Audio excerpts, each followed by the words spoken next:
देखिए आज का हमारा क्वेश्चन है 10 सेंटीमीटर ऊंचाई और 6 सेंटीमीटर आधार त्रिज्या के एक ठोस लंबवृत्तीय बेलन में से समान ऊंचाई और समान त्रिज्या वाला एक लंबवृत्तीय शंकु काट लिया जाता है। शेष बचे ठोस का कुल पृष्ठीय क्षेत्रफल ज्ञात कीजिए। ठीक है, क्या पूछा गया हमसे? शेष बचे ठोस का कुल पृष्ठीय क्षेत्रफल। ठीक है, पृष्ठीय क्षेत्रफल जो उसके पृष्ठ है उसका क्षेत्रफल में फाइंड करना है। तो आइए इसका फिगर हम पहले ड्रॉ कर लेते हैं। तो देखिए इसका फिगर हमने ड्रॉ कर लिया, यानी कि एक ठोस ये लंबवृत्तीय बेलन है। ठीक है, और इसकी ऊंचाई दिया है 10 सेंटीमीटर और त्रिज्या दिया है 6 सेंटीमीटर। और इस बार ये जो ठोस बेलन है इसमें से एक शंकु काट लिया जाता है। ठीक है, शंकु काट के निकाला गया। तो कह रहा है कि शेष बचे ठोस का पृष्ठीय क्षेत्रफल ज्ञात कीजिए, यानी पृष्ठीय क्षेत्रफल ज्ञात करना है हमें। तो मान लीजिए कि ये जो हमारा बेलन है इसमें से जब हम शंकु काट के निकालेंगे तो ऐसे कुछ ये भाग हमारा क्या हो गया, ये भाग हमारा इतना निकल गया, ये वाला हिस्सा इसमें से निकलेगा। तो जो बचा हुआ भाग होगा उसका क्षेत्रफल हमसे पूछ रहा है, यानी कि जो पृष्ठ है उसका क्षेत्रफल पूछ रहा है। तो सबसे पहले देखिए ये हमारा बेलन के आकार का है, यानी कि शेप इसका कैसा है, बेलनाकार है। और ऊपर से ये इसका आधार ये बचा हुआ है, मतलब आधार है। और शंकु काट के निकाला गया है, यानी ये आधार हट गया इसमें से। लेकिन जो इसका पृष्ठ होगा वो शंकु के आकार का होगा ना। पृष्ठीय क्षेत्रफल हमसे पूछा गया है, तो उसका जो पृष्ठ होगा ये वाला हिस्सा ये कैसा होगा, शंकु के आकार का होगा। तो हम लिख लेते हैं यहाँ पे सबसे पहले जो दिया है उसको, यानी बेलन की ऊंचाई, बेलन की ऊंचाई कितनी है, बेलन की ऊंचाई है 10 सेंटीमीटर। और त्रिज्या कितनी है बेलन की, तो त्रिज्या की हम बात करें तो 6 सेंटीमीटर।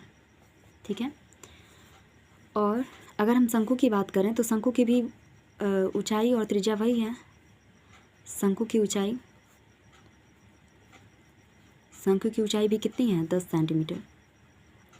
और शंकु की त्रिज्या कितनी है, शंकु की त्रिज्या, तो शंकु की त्रिज्या भी कितनी है, 6 सेंटीमीटर, सेम वही है।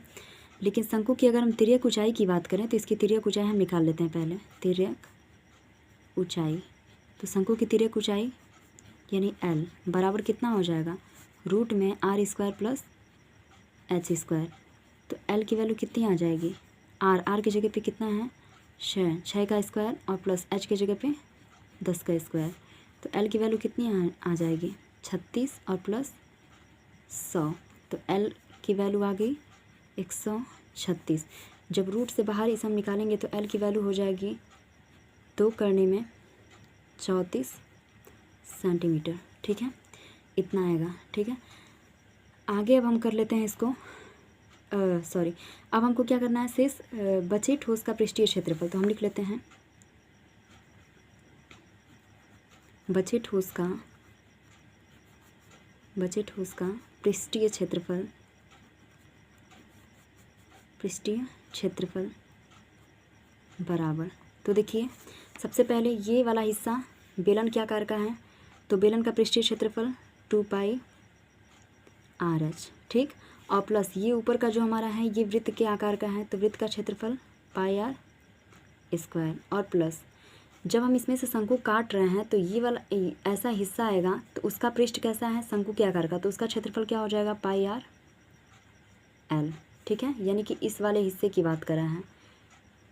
और नीचे का आधार निकल गया है, जब शंकु को हम काट के निकाले हैं तो नीचे का हिस्सा हट गया है। तो ये रहा हमारा कुल पृष्ठीय क्षेत्रफल की फार्मूला। अब देखिए इसमें से अगर हम बात करें तो πr कॉमन हो रहा है, तो πr कॉमन कर लेते हैं। तो बचेगा क्या हमारे पास, 2h plus r plus l। तो r की जगह पे कितना है, 6। यहाँ पे हम कर लेंगे 2 × 10 प्लस 6 प्लस 2√34। तो देखिए सारे अगर अंदर से हम बात करें तो 2 कॉमन हो रहा है, जैसे ही 2 कॉमन करेंगे तो 6 2 = 12 π। और यहाँ पे कितना हो जाएगा हमारा 10 प्लस 3 और प्लस रूट में 34। सॉल्व कर लेंगे तो 12 π 10 और 3 कितना हो जाएगा 13 और प्लस रूट में 34, ये हो जाएगा सेंटीमीटर स्क्वायर। ठीक है, यानी कि टोटल सरफेस एरिया की अगर हम बात करें, यानी कि जो हमारा दिया है उसका टोटल सरफेस एरिया तो हो जाएगा 12 π 13 प्लस रूट में 34 सेंटीमीटर स्क्वायर। ये रहा इसका टोटल सरफेस एरिया किसका, दिए हुए क्वेश्चन का।